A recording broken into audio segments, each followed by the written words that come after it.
Olá, pessoal, sejam bem-vindos ao Bate-Papo CPP. Aqui informação vira bem-estar. Se você quer saber mais sobre saúde de forma leve e descontraída, você está no lugar certo. Eu sou o Luiz Fernando, sou o CEO do Grupo CPP e estou aqui para te guiar nessa jornada com diversos especialistas tratando sobre temas importantíssimos para a saúde. Então, puxa a sua cadeira e se inscreve no nosso canal e ativa o sininho. E para iniciar esse bate-papo, não poderia ter convidado melhor, porque agora no mês de setembro se comemora o Dia Mundial do Coração. Então, estou muito feliz de receber aqui, nesse primeiro episódio dessa série, a doutora Olivia Queiroga, minha amiga, minha sócia e cardiologista. Ô, amigo, muito obrigada por me receber aqui hoje. E tô feliz de a gente começar esse bate-papo. Olivia, eu que fui muito feliz por você estar aqui para a gente estar iniciando esse quadro, o Bate-Papo CPP com o pé direito. E queria te parabenizar, Olivia, porque nas últimas semanas eu vi nas suas redes sociais onde você fez uma postagem sobre o bem-estar integrado, onde você faz a correlação entre corpo, mente e espírito. E eu queria, já bem direto, começar pelo corpo.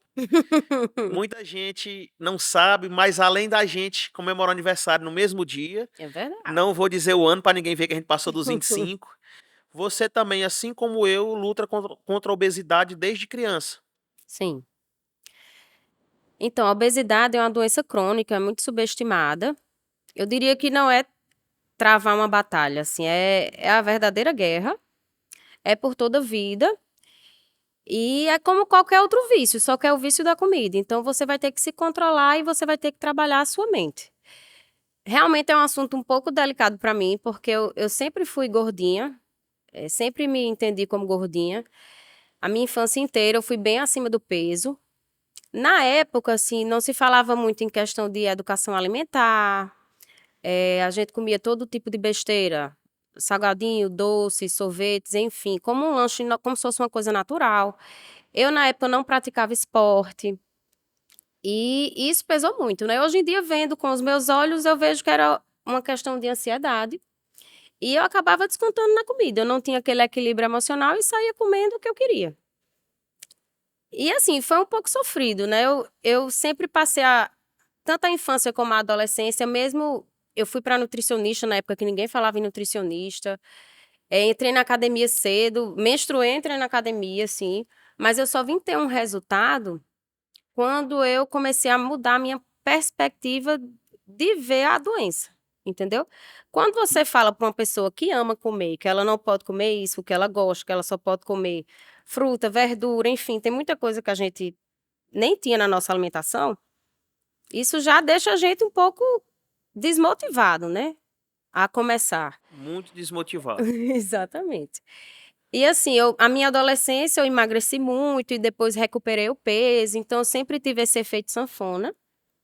E eu vim mesmo assim manter um peso por um bom tempo, de uns 3, 4 anos pra cá. Então assim, depois que eu fui mãe, que eu tive 2 gestações, é que eu tô assim no meu melhor controle de peso. E eu tive isso, esse sucesso através de, assim, trabalhar a mente. E é muito difícil você tentar trabalhar a mente de outra pessoa. Trabalhar a sua já é difícil, né? Dificílimo. E é assim, você vai do mesmo jeito que você tem vários hábitos, né? A gente tem hábitos bons e hábitos ruins. A gente tem que trazer a dieta como um hábito bom. No começo vai ser difícil, mas depois você vai tirando de letra, você vai acertando as medidas, a proporção do seu prato, o que é proteína, o que é carboidrato, o que tem que ser de verdura, tirar os líquidos das refeições, vai cortando onde pode. Aos poucos vai ajustando sua alimentação e vai dando certo. Tira um dia para você comer à vontade, o que você quer comer, tudo que vier na sua cabeça você pode comer nesse dia. E aos poucos você vai conseguindo. Agora sim, o meu grande trunfo, vou falar a verdade, foi a atividade física, assim, que eu amo e foi uma coisa que eu incorporei na minha vida e mudou minha vida, foi a atividade física. Olivia, pois eu queria muito ter esse. eu queria, Dizer o mesmo. eu queria muito ter essa paixão por atividade física, é uma coisa que é um tabu para mim.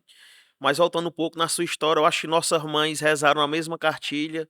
Eu também, ninguém se falava em nutricionista para criança, eu já frequentava nutricionista, era matriculado em natação, karatê, psicólogo. Minha rotina era super agitada desde essa época, Fazia. sempre com o intuito de Perdeu perder peso. peso. É. Eu fazia hidroginástica, eu chegava depois da piscina, eu comia mais do que eu se eu não tivesse feito o exercício. Mas E é assim mesmo. Olívia, e assim, e desde criança, e a gente sempre escuta, você tá gordinho, olha o coração, olha o coração. E que é uma pessoa, por exemplo, eu, com sobrepeso que eu me encontro hoje, quais os riscos que esse meu coração aqui tá correndo? Então, a obesidade, ela aumenta risco de pressão alta, de resistência insulínica, então, consequentemente, diabetes. Ela piora a qualidade do seu sono. Tem até a síndrome da apneia do sono, que é muito ligada à obesidade, porque aquele acúmulo de gordura na região cervical, né, a questão dos roncos, enfim, aumenta o risco de arritmia. O sedentarismo em si, né, já vem ligado com a obesidade. Se você está comendo muito e fazendo pouco exercício físico, né, está sedentário, então é aí onde vem a obesidade. E até para você executar o exercício físico, a obesidade ela tem a questão das artroses, problema de joelho, que é muito comum, coluna. Então é um E conjunto de isso não é fatores, brincadeira né? não, viu, gente? Eu sinto tudo isso que a Olivia tá falando. É. Por exemplo, você nunca é tarde, né, para você dar o primeiro passo, até porque você tem que fazer. Não existe a opção de não fazer atividade física. A opção de não fazer atividade física é se você for um cadeirante, se você for um amputado, se você tiver tido uma sequela neurológica de um derrame, enfim, aí tudo bem, eu entendo. Mas você está na sua zona de conforto, você tem que sair da sua zona de conforto, senão você vai ficar para trás. Gente, saiu um estudo que os pacientes que são muito idosos, pacientes acima de 80, 90 anos, que são lúcidos, todos eles eram porque tinham a vida física ativa. A maioria deles são pacientes de zona rural, de roça. Então, é como se você fosse envelhecer com qualidade. Você vai ter lucidez num futuro muito distante, né? Mas é um investimento que você está fazendo. Então, a partir do momento que você perde o peso, que você inicia a atividade física, você diminui seus remédios, você melhora a qualidade do sono, você controla seu estresse, controla o peso, melhora as taxas, enfim, só benefícios. Olivia, você tocou num ponto agora que é uma coisa que eu acho que não só comigo, essa preocupação não é só minha, mas de muitas pessoas. Cada vez mais nossa rotina de trabalho está mais exaustiva e cada vez mais a gente se percebe estressado, cansado, como minha mãe gosta de falar bastante, estafado. Ah, é. Então, o que essa rotina exaustiva, essa loucura que a gente vive atualmente, o que é que isso também reflete no nosso coração? Ó, para o nosso coração, o que é muito ligado ao emocional, a questão do estresse, é a pressão arterial, né?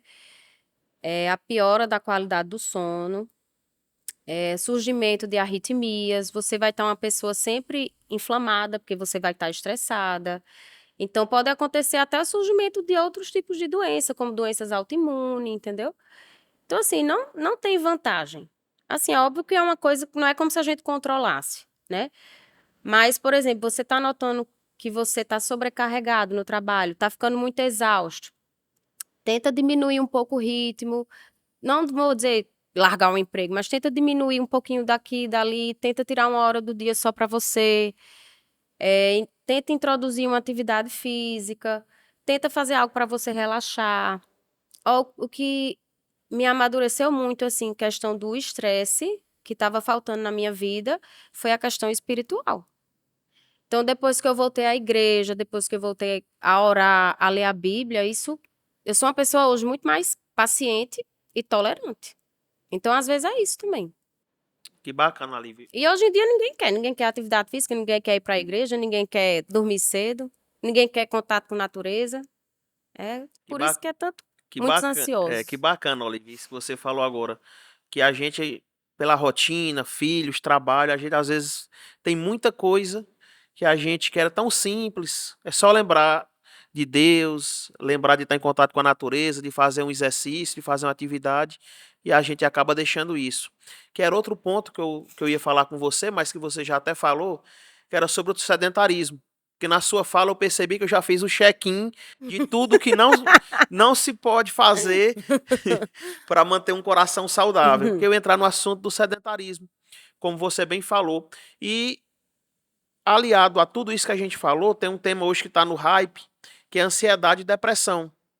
E aliado a elas duas, a gente vê muito o abuso de ansiolíticos e de anfetaminas. Então, como é que você enxerga isso como cardiologista para a saúde da nossa população? Gente, esse assunto é muito sério, né? A questão de ansiolítico com remédio para dormir é a casadinha que vem na minha cabeça, é o Venvance com o Zolpidem, que hoje todo mundo usa Venvance com Zolpidem, como se fosse normal. Mas assim, o próprio, pensa assim no básico comigo.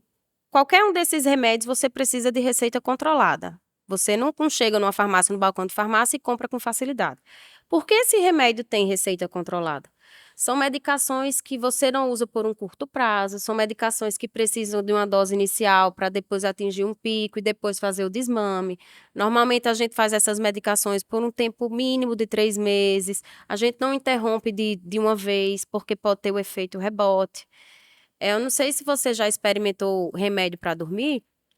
Tudo bem, você tá ali na insônia, não consegue dormir de jeito nenhum, tomar um remédio vez ou outra é bom, ajuda. Mas o sono que você tem quando ele é natural, ele é muito mais restaurador do que qualquer remédio para dormir. Às vezes você toma um remédio para dormir, você dorme a noite inteira e você acorda meio cansado, meio grogue, indisposto, o humor meio deprimido. Então, assim, é um assunto sério. É um assunto que, inclusive, deve ser abordado por médicos como endocrinologistas, como psiquiatras, tem que ter o acompanhamento. Olívia, inclusive, remédio para dormir, para você dizer que é da minha família, tem, Tem que ter. tem remédio para dormir na mesa de cabeceira. Mas vamos lá.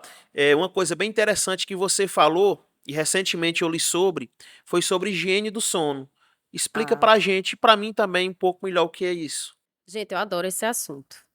Assim, eu sempre tive esse talento de dormir muito. Eu amo dormir. E, inclusive, tipo assim, uma vez na adolescência, eu fui para um Réveillon, aí virei à noite, eu dormi mais de 24 horas. Caramba, Minha mãe até ficou preocupada. Mas assim, depois que eu virei mãe, depois que a gente vira mãe, a cabeça fica um pouquinho maluca, né? E eu comecei a ter umas insônias. Ficou o sono um pouco bagunçado, tendo que acordar, amamentar de madrugada, tudo muita novidade, eu saí da minha rotina. Então isso atrapalhou muito meu sono. E eu comecei também a estudar sobre higiene do sono para poder ensinar minhas filhas a dormir.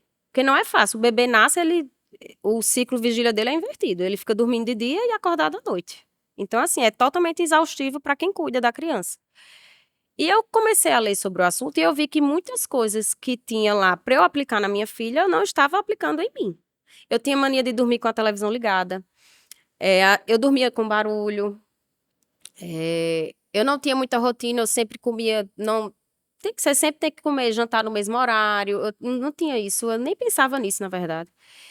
É interessante você não comer comidas muito pesadas para ter uma boa digestão à noite, senão você vai ficar se acordando. Eu tenho mania de beber água, então assim, à noite eu não bebo muita água, porque senão eu fico me levantando a hora toda para ir no banheiro fazer xixi, e isso interrompe o sono, né? Então assim, higiene do sono é basicamente uma rotina que você tem que ter. Evitar estimulantes à noite, bebida alcoólica, café, energético, chocolates, doces. Isso também atrapalha o sono. Atividade física, por mais que você faça, por exemplo, ela de manhã, só que a atividade física ela dá uma regulação hormonal assim constante em você e mesmo à noite o seu sono é restaurador. Quando você faz atividade física, você rapidinho cai no sono e é aquele sono pesado. Então, assim, tem que ter toda uma rotina, sabe? E é difícil você seguir essa rotina, ainda mais com a vida que a gente tem hoje, todo mundo trabalhando muito, todo mundo com um menino dentro de casa. É complicado, mas é básico. Assim, não tem mistério. já finalizando aqui, recentemente a gente conversando e a gente falando que as pessoas, principalmente aqui na nossa, das pessoas da nossa cidade, da nossa região, muita gente não procura o médico preventivamente, só depois em que o problema já está instaurado. E principalmente os jovens, essa saúde preventiva pelos jovens aí é que você não vê mesmo. E eu te pergunto, você como cardiologista, para cuidar da saúde do coração de forma preventiva? A partir de quantos anos você acha que a gente deve começar a te visitar? Certo. Essa pergunta é interessante, ela é bem constante nas redes sociais. E a resposta é depende. Depende do seu risco cardiovascular. Por exemplo, se você for um paciente que já tem muitas comorbidades, se você é hipertenso, diabético, já infartou, tem uma família com todo um histórico de infarto, obesidade, pressão alta. Então, você é um paciente que a gente tem que ver mais de perto, né? Agora ali, você tem isso, um paciente de alto risco. Aí ele vem, faz as consultas certinho, ele tá todo redondo, os exames de sangue certo, pressão controlada, tudo normal. Os exames cardiológicos a gente dá uma espaçada, ao invés de ficar vindo de 3 em 3 meses, começa a vir de 6 em 6 meses. Aí com o tempo, uma vez por ano, entendeu? Agora, pacientes de baixo risco, que não tem nenhum fator de risco, eu sou jovem, não tenho nada, tomo remédio para nada, tô aqui só para, vou entrar numa academia, vou fazer um TAF, né, dos concursos de Isso, o teste de aptidão física. isso. Então, assim, é pelo menos uma vez por ano. Eu diria a partir ali dos 20, 25 anos, já é interessante você fazer pelo menos o eletroexame de sangue é obrigatório, tá? Aí, se você quiser fazer alguma coisa mais aprofundada, quer, sei lá, tá jogando futebol, uma atividade física mais intensa, quer ser um atleta, aí você faz um teste ergométrico, um eco, entendeu? Faz um exame mais detalhado. Mas assim, baixo risco, paciente jovem, uma vez por ano. Pacientes que têm mais comemorativos, alto risco cardiovascular, a gente acompanha mais de perto, pelo menos de 6 em 6 meses. Perfeito. Olivia, eu queria te agradecer de Ô, coração meu amigo, por você obrigada. ter aceitado esse convite. Eu acho que a gente cumpriu nossa missão aqui hoje. Primeiro que você me consultou gratuitamente ao vivo, né? E vou levar a sério, sim, tudo isso que a gente viu aqui, porque são fatores de fato preocupantes, não só para mim, mas para quem está nos assistindo e está numa situação assim como eu, de não estar dando aquela importância para a saúde. Eu acho que nunca é tarde para a gente começar, toda hora é hora. Então, eu queria te agradecer mesmo de coração. Você tratou tudo de uma forma descontraída, simpática e delicada. Eu acho que ficou muito bom o formato desse bate-papo que a gente está fazendo aqui. É, queria dizer para você que está nos assistindo mais uma vez, se gostou, se inscreva no nosso canal, siga as nossas redes sociais, siga a doutora Olivia Queiroga nas redes sociais também, tá certo? E já queria deixar aqui o convite feito para o próximo entrevistado do Bate-Papo CPP, que é o capixaba mais piauiense que eu conheço, Dr. Lucas Colodete. Falei certo, né, Lucas? Dr. Lucas Colodete vai estar aqui com a gente no próximo bate-papo. Pessoal, nosso muito obrigado, um grande abraço e até a próxima. Tchau, tchau.